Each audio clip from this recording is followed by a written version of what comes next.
आम्ही रेडी झालो आणि निघण्याआधी थोडी सेल्फी घेतली। आज गायत्री बॉक्स मधून सूर्य आला आहे। तो काय सांगतोय, चला लवकर आता उशीर होते लग्नाला। हे बघा पोहोचलो। समोर बघतोय तर काय, कुलकर्णी आणि देशमुख परिवार आपलं स्वागत करीत आहेत आणि आजी मामा श्रद्धाताई कार्यालयामध्ये आधीच पोहोचले आमच्या। चला, हे बघा नाव किती सुंदर बनवलंय, डेकोरेशन श्रीकांत आकांक्षा। तर अशा प्रकारे साखरपुड्याचा विधी चालू आहे। श्रीकांत बसले आहेत तुझ्यासाठी, आता नवरी येईल। आली माझ्या नवरोबाची मामे बहीण म्हणजेच आकांक्षा, तिच्या लग्नासाठी आलेलो आहोत। प्रसिद्ध मंदिर केशवराज बाबासाहेब मंदिर, इकडे विधी चालू असताना आम्ही थोडं पटकन जाऊन दर्शन घेऊन आलो। मंदिर खूप छान आहे, तिथे देवी पण आहे, रेणुका देवी सारखीच मूर्ती आहे सेम।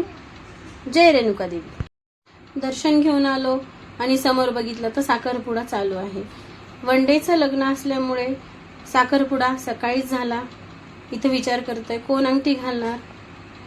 साखरपुडा झाला, आता पुढे नवरदेवाची वरात निघाली। इथे जवळच एक मारुती मंदिर आहे सेलू मध्ये, तिथे चाललो। चला, ऊन खूप आहे, बापरे।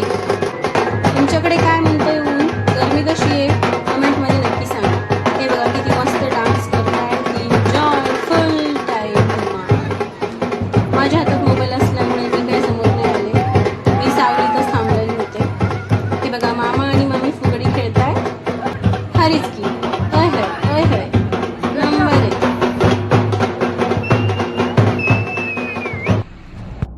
ओहो, स्टोरेज फुल झालं, आता व्हिडिओ नाही काढू शकणार। चला, नवरा नवरी येत आहेत। स्टेजवरती माईक वरती एकच आवाज चाललेला असतो, नवरदेवाचे मामा लवकर नवरदेवाला घेऊन या, नवरीचे मामा लवकर नवरीला घेऊन या, स्टेजवरती या, स्टेजवरती या, एकच आवाज चालू असतो गुरुजींचा।